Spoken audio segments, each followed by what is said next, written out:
Salutări și bine ați revenit pe canalul Plecați Departe. Am ajuns la peștera Rangreng, peștera, cascada, care e un pic mai sus de ultima cascadă pe care am văzut-o, Canto Lampo. Aici am vorbit cu un băiat care o să ne fie ghid, pentru că e o cascadă la care poți să ajungi, mergi printr-un mic canion, după care ajungi la o altă cascadă. Și dacă e tot vremea asta, cum e acum sezonul umed, sezonul ploios, în care stă să plouă aproape în fiecare zi, am zis că mai bine merg cu un ghid. Hello. Hello, How are you? Raul. Yeah. Good, I'm good. Putu, yeah? Yeah, tau, Yeah. da. Okay. Harus bayar ya.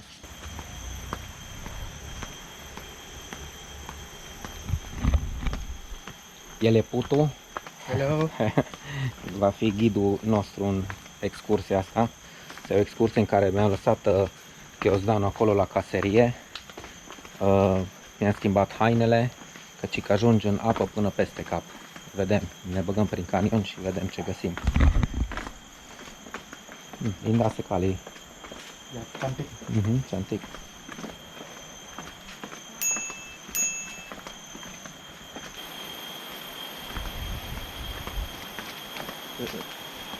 Selamat makan. Yeah.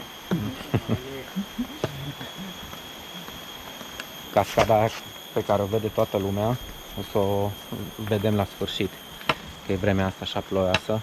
Mergem prima dată pe circuitul de pe cărare, pe traseu, circuitul de trekking.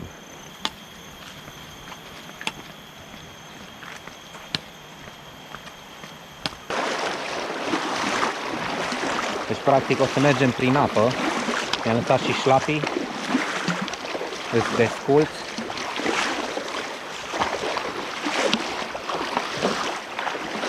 Să dureze un pic. Eu merg mai încet ca el, sigur, din That's toate 1 week pietrele. ago. The water until the plastic. Maybe like 12 meters, maybe more. Besar, Yeah. besar sekali. Yeah.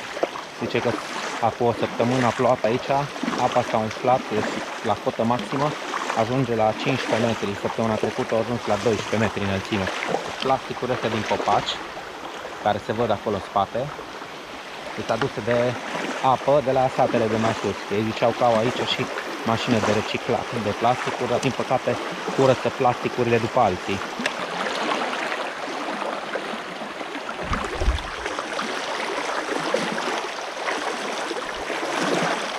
Se adâncește puțin.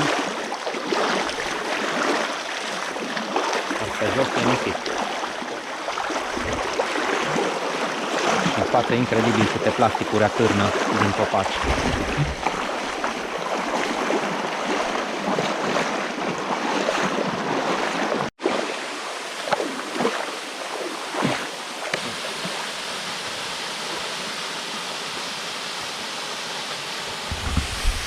Deci pe aici trebuie să mergem în nord.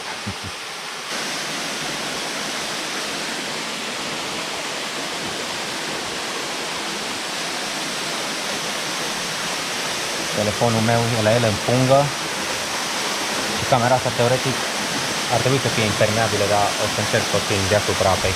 It's good.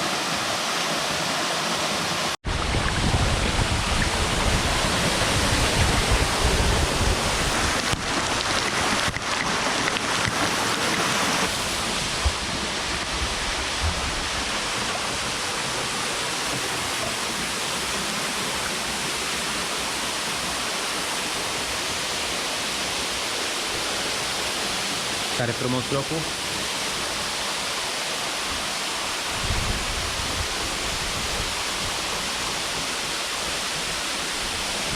O să treacă să șterg picurile astea de apă. Mai notăm o tură.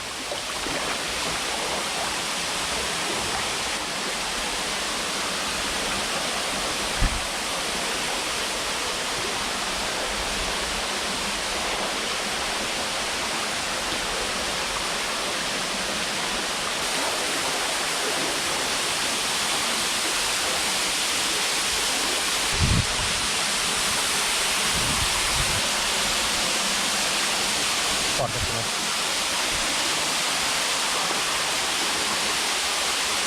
Ce oază! Înconjurată de pereți.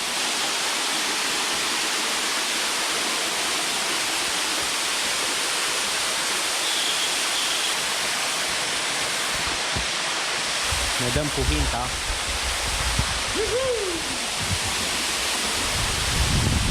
Careful, yeah? Yeah. I will sit. Ok. No. Yeah, camera. Ia, măcate. Asta da, activitate. Lurus, kaki lurus. Kaki lurus, ia.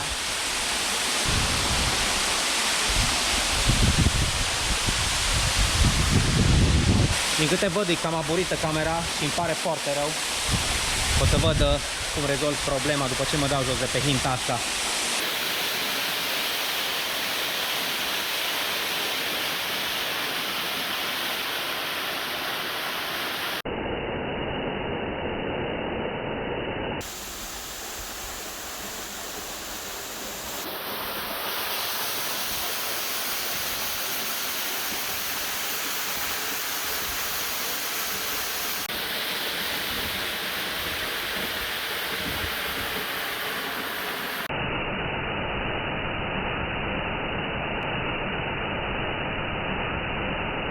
Am reușit să dezaburesc un pic lentila. L-am filmat cu telefonul și m-a ajutat și... Ok, ok. M-a ajutat și băiatul să filmeze un pic. Pentru că m-a filmat el cu telefonul, cu slow motion, nu știu ce. Probabil că deja ați văzut imaginile respective. Mai mergem un pic aici după colț. Să vedem cum arată canionul ăsta. Până acum mi se pare foarte fain locul și mai puțin cunoscut. Că vă mai zic eu mai târziu probabil niște chestii. Ai frumos și îmi place că nu-i nimeni, practic. Acum, bun, nu pot să iau totul de bun ce-mi zice, eu sunt primul turist pe ziua de astăzi. Dar de obicei nu prea mint așa, gratuit, pentru să te impresioneze, că nu impresionează pe nimeni cu o minciună de genul ăsta, cum am avea noi impresia să credem.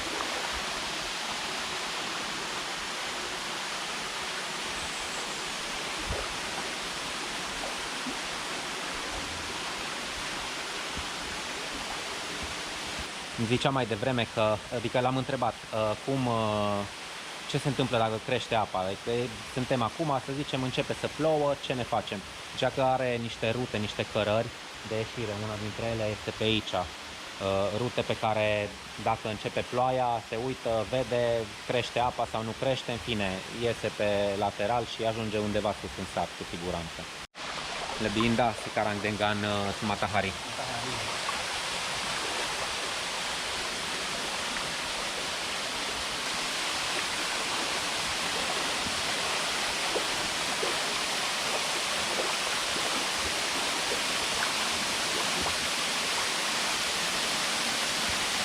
Acum aprindem locul și puțin mai însorit decât mai devreme. Se pare că în zona asta a ieșit soarele. Hopa! Țin lentila în mână, că din cauza ei se tot aburea camera, adică lentila se aburea.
Au găsit un durian aici sub copacii ăștia și o să-l desfac acum să degustăm un pic.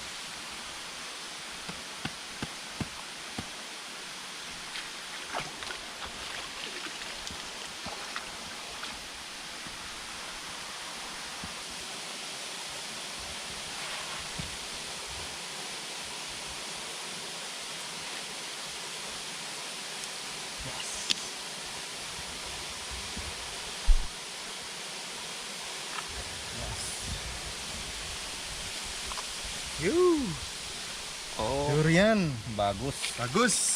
Yuk, silahkan dimakan. Ini manis.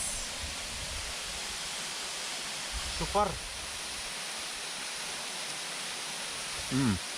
Super. Foarte bun. Apa namanya? Super. Mantap. Super. Mantap. Sip.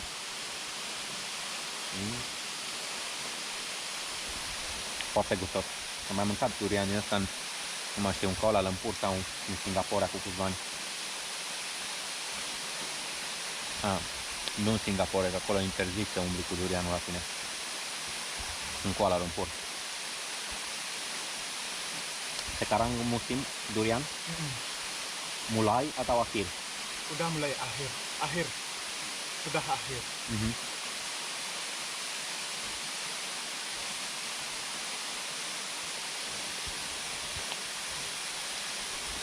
Enak, boleh? Boleh? Silahkan. Terima kasih.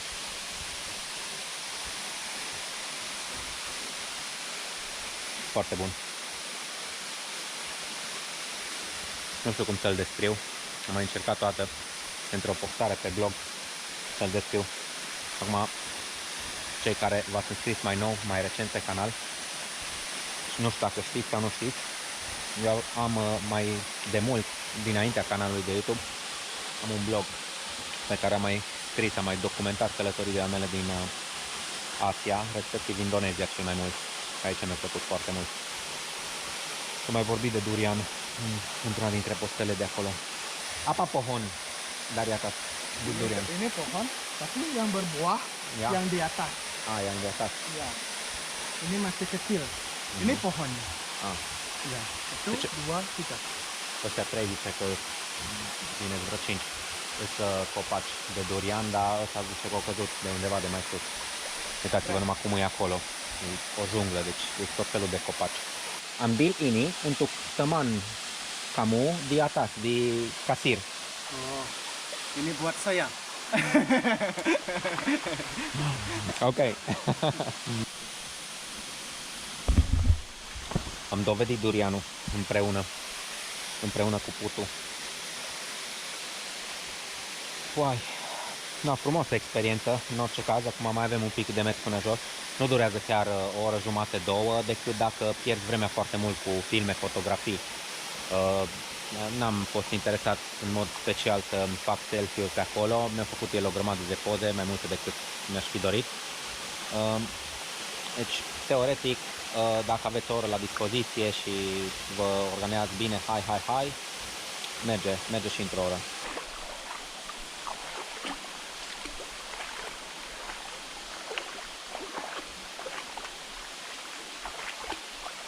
În continuare sunt primit de câtă mizerie se face în Indonezia. Câte plasticuri cu care nu se întâmplă nimic. Ajung în mare. Pentru ei e ceva normal să arunce plasticul oriunde. Nu se face aproape deloc campanie pentru reciclare sau pentru colectarea selectivă a plasticului. Mă refer în Indonezia că în Denpasar am observat că se colectează selectiv pe un început. În restul țării nu se întâmplă nimic în direcția asta. Ei erau obișnuiți de pe vremea când nu exista plasticul, mâncau din frunză de banană și orice aruncau era natural. Luai din natură, aruncai în natură. Dar de când a apărut plasticul, au apărut și problemele.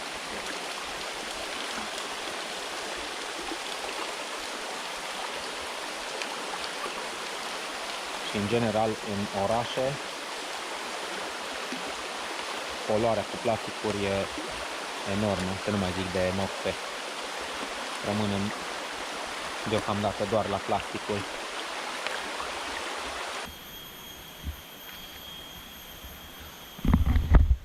Domnul din spate e sculptorul statuetelor ăstora sau bazoreliefurilor. Apane amania, pak. Apanya? Namanya? Namanya anda. Nama tiang. Ya. Ketut. Ketut. Ketut Suwarno. Nomor 3. Ketut. Yeah, no, nomor 4. Nomor 4. 4. Yeah, Empat. Ketut nomor 4. Ya. Indah. Di Barong, Barong, Iya. Bomo, Bomo. Bomo, Karang Gajah. Karang Gajah. Yang di atas Barong juga. Barong juga. Iya.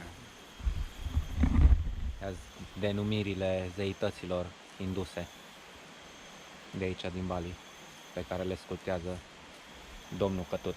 Iya. Ketut Benyau. Cătut Bănio. Yeah. Makasih, sampai jumpa. Și acum coborâm către cascada standard pe care o vede toată lumea care vine aici la Goa Gangreng, la cascada Goa Gangreng. Asta e cea pe care toată lumea o vizitează. Noi, unde am fost adineauri, un loc așa mai puțin cunoscut, m-a rugat să păstrez cumva tăcerea, în special vis-a-vis de preț, asta îi doare pe tot. Explicația pentru care nu dorește să vă spun prețul, oricum e pe bază de donație, deci nu o să-i dau prețul pe care mi l-a spus. Explicația e că nu vrea să audă ghizii și alți localnici care să vândă pachete de excursie prin canion la suprataxă. Toți încearcă să-și protejeze resursele, mă refer toate satele, e un trend așa general, le protejează, dar oricum până la un punct, că după aia ajung o chestie foarte comercială și ați văzut cât de aglomerată e o chestie comercială.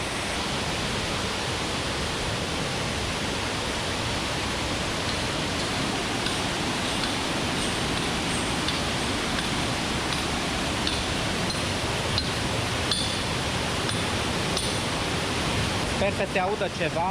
Ăsta e același râu în care am făcut baia adineauri. Se desface aici mai jos pe niște stânci în forma acestei cascade.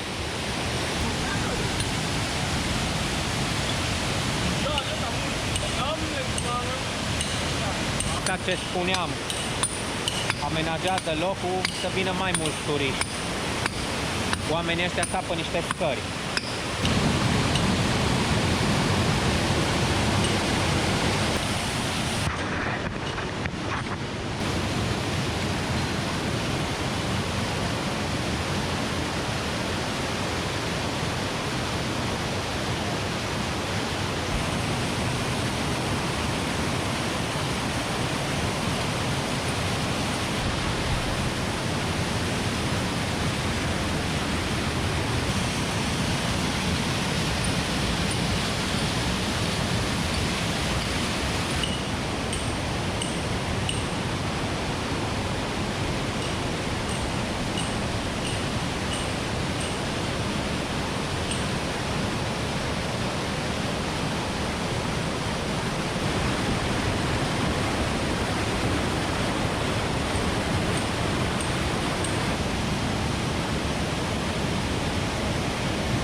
De la peștera asta se numește locația Goa Rangreng și mi-a explicat Putu că Rangreng înseamnă în balineză Yin și Yang, pentru că aici râul de fapt e format din două râuri, ăla în care am fost noi și încă unul care se întâlnesc în peștera asta.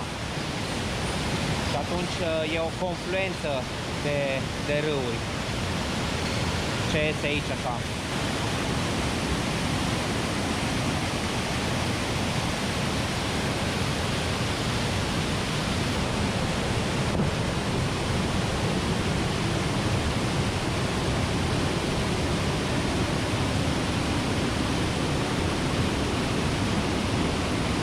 L-am întrebat tot așa cât de mare e apa în momentul în care plouă. Până acolo, la pietre, până acolo sus. Vezi cum se vede vegetația. Și jos în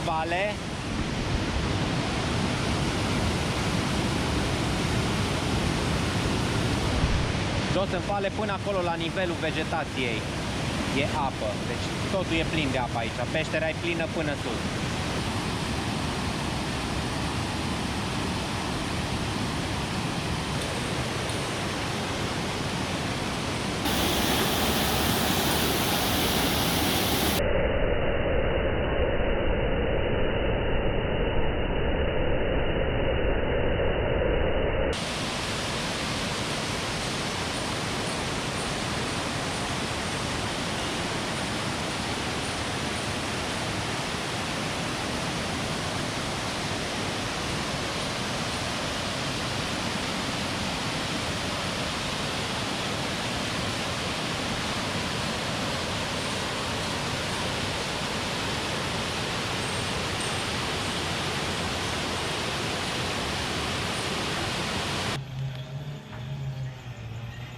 Hei, Kiki, ce faceți?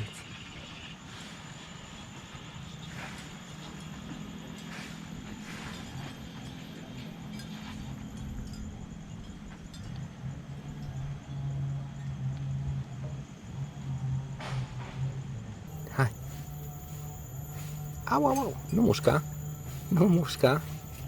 De ce muști? Au, au, au, pe cine păzești?